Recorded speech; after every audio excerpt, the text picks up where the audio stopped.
the average American. What about 1 to 2 drinks a day for a healthy person?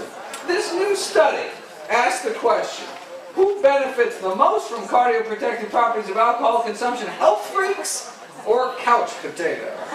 Now in this study, health freak was defined as anyone who exercises 30 minutes a day, doesn't smoke, and eats at least a single serving of fruits and vegetables every day.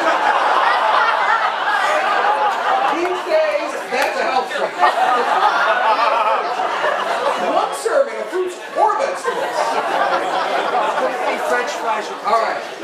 Anyways, for those people, for people who follow a baseline minimum of healthy behaviors, what does moderate alcohol consumption do to their lifespan overall? All right. Those remaining standing, who thinks alcohol? Well, we can go around the room. How many people got? Over here, wave your hand. 1, 2 in the back, 3, 4. All right.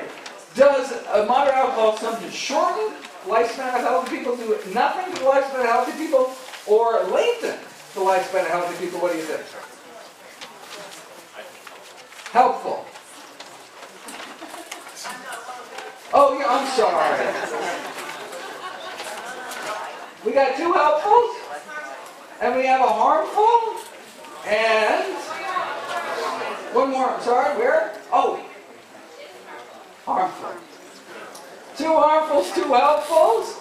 So I think I have to go through this harmful, harmless, or helpful, and the answer is we have no winners this morning.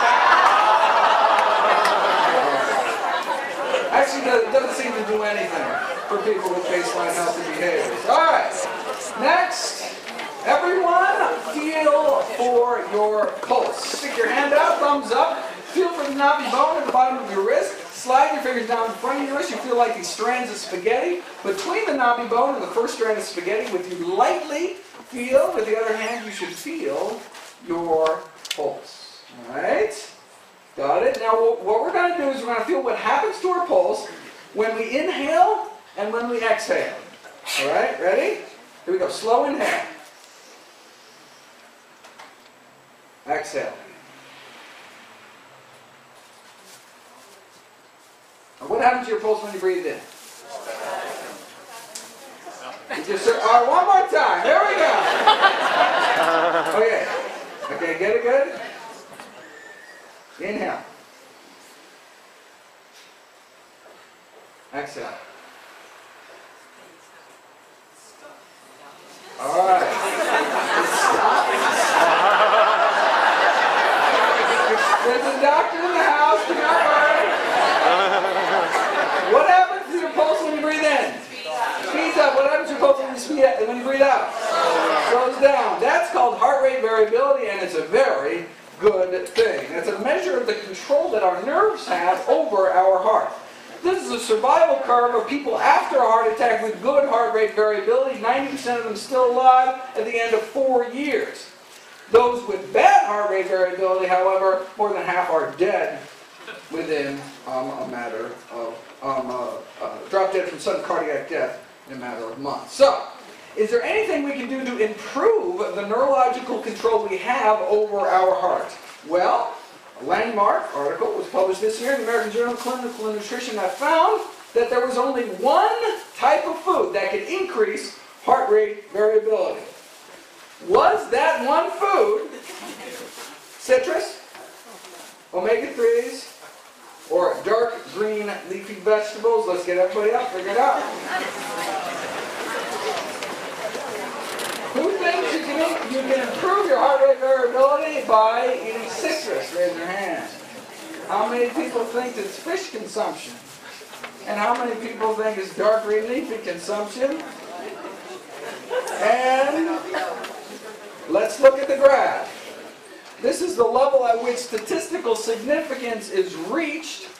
And so that's what we're aiming for. Eating, let's see which one makes it here. Citrus, fish, and green. Eating just a half serving of greens a day significantly improves neuronal heart control, which may be why studies in the past has suggested that a quarter cup of greens a day could cut our risk of having a heart attack by 67%.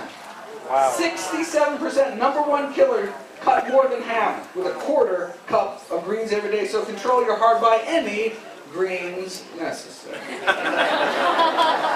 Fact or fiction? Salt is okay if our blood pressure is normal. Which is to say, unless you have high blood pressure, there's really no reason you have to specifically go out of your way to avoid salt. Alright? Who says that's fact? Raise your hand. Who says that's fiction? And it turns out it's a major fiction. Salt does all sorts of bad things to our arteries besides just raising our blood pressure, contributing to the death of about 150,000 Americans every year. So try to keep sodium intake under 1,500 milligrams a day, which is actually really quite difficult. So that means basically eliminating processed foods in one's diet. A single slice of bacon will take you over the top for the entire day. All right, which has more sodium though, more salt? A serving of beef, a serving of baked all-natural chicken, a large serving of McDonald's French fries, or a single serving of salted pretzels. All right, who says it's the beef? Raise your hand. Who thinks it's the chicken? Who thinks it's the large fries from McDonald's? And who thinks it's the salted pretzels? Oh, the pretzels. All right. Well, let's look at the graph. It's not the pretzels. It's not the fries. It's not the beef. Wait a second. Why does plain chicken have so much salt in it? It's because the poultry industry injects the carcasses with salt water to increase the weight, so you pay for more of it, to artificially inflate the weight, and they can still call it 100% natural. Consumer Reports found some supermarket chicken so plumped with salt that it registered 800